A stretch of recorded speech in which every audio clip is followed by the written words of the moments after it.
अध्यक्ष महोदय, यह विधेयक जिसके प्रस्तुत करने की अनुमति मांगने के लिए आपने मुझे इजाज़त दी है, यह भी दिल्ली के लिए बहुत महत्वपूर्ण विधेयक है और इसका संबंध तमाम दिल्ली वासियों के सपने से है। आप जैसा जानते हैं, दिल्ली की सरकार एजुकेशन पर बहुत फोकस होकर काम कर रही है और दिल्ली को नॉलेज हब बनाने की दिशा में बहुत मेहनत के साथ दिन रात एक करके काम कर रही है। लेकिन हमारा ये मानना है कि दिल्ली को या किसी भी राज्य को या किसी भी शहर को नॉलेज हब केवल नए नए इंस्टीट्यूट्स बना के नहीं बनाया जा सकता। जो एग्जिस्टिंग इंस्टीट्यूट्स हैं और विशेषकर जो सरकार के इंस्टीट्यूट्स हैं, सरकार द्वारा वित्त पोषित हों या सरकार द्वारा संचालित हों, उनमें रिसर्च और उनकी ऑटोनॉमी को ध्यान में रखते हुए जब सरकार निर्णय लेती है, जितने बड़े फैसले सरकार लेती है, उसके हिसाब से नॉलेज हब आगे बढ़ता है। दिल्ली में बहुत सारे यूनिवर्सिटीज़, बहुत सारे इंस्टीट्यूट्स हैं। अगर देखें तो करीब 19 सेंट्रल यूनिवर्सिटीज़ हैं, जिसमें से DU, JNU और जामिया मिलिया इस्लामिया और IGNOU ये सब हैं। कुछ इंस्टीट्यूट्स सेंट्रल इंस्टीट्यूट्स भी हैं, national institute of fashion technology, school of planning architecture, ये बहुत सा 19 की लिस्ट मेरे पास में हो सकता है, एक दो उसमें ना हो। करीब 20 से ज़्यादा AICTE से अप्रूव्ड इंस्टीट्यूट्स हैं, ऑटोनोमस प्राइवेट इंस्टीट्यूट्स हैं हायर एजुकेशन के लिए। और इसके साथ साथ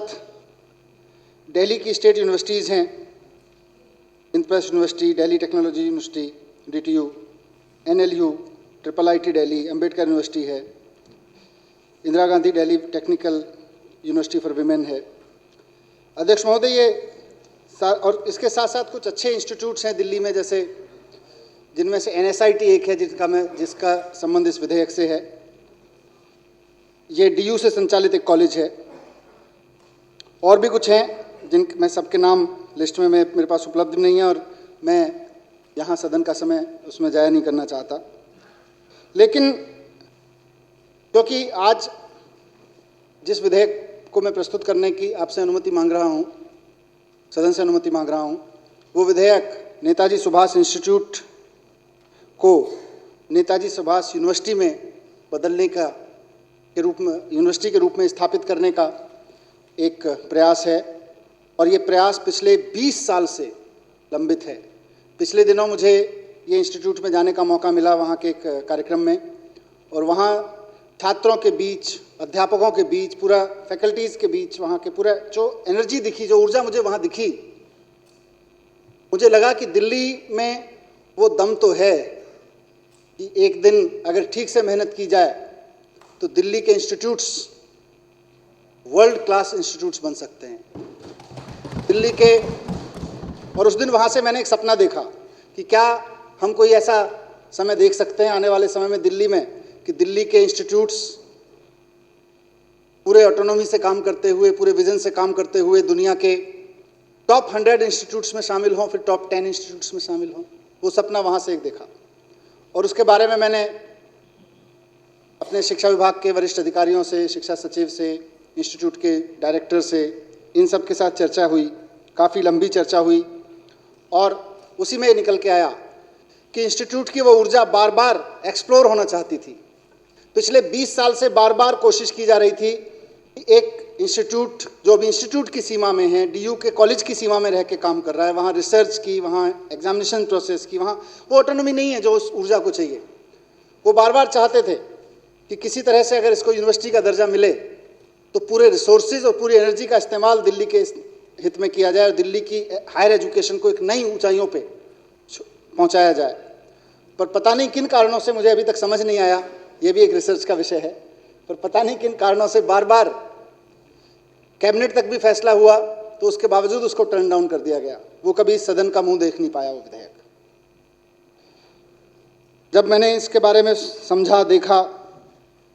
तो मुझे लगा कि इस पर तो हमें तुरंत काम करना चाहिए और इसमें बिल्कुल भी देरी ना करते हुए मैंने पूरी की पूरी टीम के साथ बैठ के इस विधेयक को अंतिम रूप दिया और इसको जितनी ऑटोनॉमी और जितना विज़न इसको धीरे धीरे टॉप 100 और टॉप 10 में लाने के लिए दिया जा सकता था अपने छोटे से अनुभव, छोटे से ज्ञान के आधार पर, उस छोटी सी टीम के आधार पे जो बहुत एनर्जेटिक है, उसके आधार पे उसको रूप दिया और आज ये विधेयक सदन के सम्मुख प्रस्तुत है, इस भरोसे के साथ कि बहुत जल्द ये विधेयक जब हम पास कर देंगे तो NSIT NSUT में बदल जाएगा और फिर NSUT ना सिर्फ दिल्ली के विद्यार्थियों को बहुत अच्छी टेक्निकल शिक्षा उपलब्ध कराएगा बल्कि रिसर्च की बेहतरीन फैसिलिटीज़ देगा, क्योंकि सिर्फ टेक्निकल एजुकेशन उपलब्ध कराने से काम नहीं चलता। अगर वर्ल्ड क्लास बनना है तो बहुत अच्छी रिसर्च की फैसिलिटीज़ भी देनी पड़ेंगी। तो इस विधेयक में बहुत सारी ऐसी चीज़ें प्रस्तावित हैं। इसकी सीटें अभी 3400 हैं, धीरे धीरे जब ये इवॉल्व होगा तो अगले 4-5 साल में ये बढ़कर 12,000 सीटों तक पहुंच जाएगा और शोध की नई दिशाएं इसमें तय होंगी। इसमें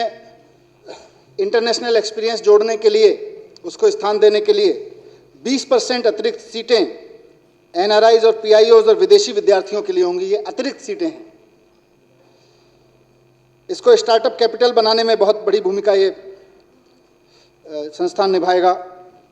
कई ऐसे कोर्सेज प्लानिंग में हैं जो अभी दिल्ली में नहीं है, पूरी दिल्ली में कहीं किसी इंस्टीट्यूट में नहीं है। 85% स्टूडेंट्स, इसका ये बड़ा पहलू है कि इससे जब ये 12,000 तक पहुंचेगा, 3400 तक है, तो ये विश्व स्तरीय हायर टेक्नोलॉजी की सुविधा, रिसर्च की सुविधा, एजुकेशन की सुविधा, यहाँ इसमें से 12,000 में से 85% छात्र दिल्ली के होंगे, दिल्ली के छात्रों को मिलेगी। तो इसलिए सरकार ने ये निर्णय लिया है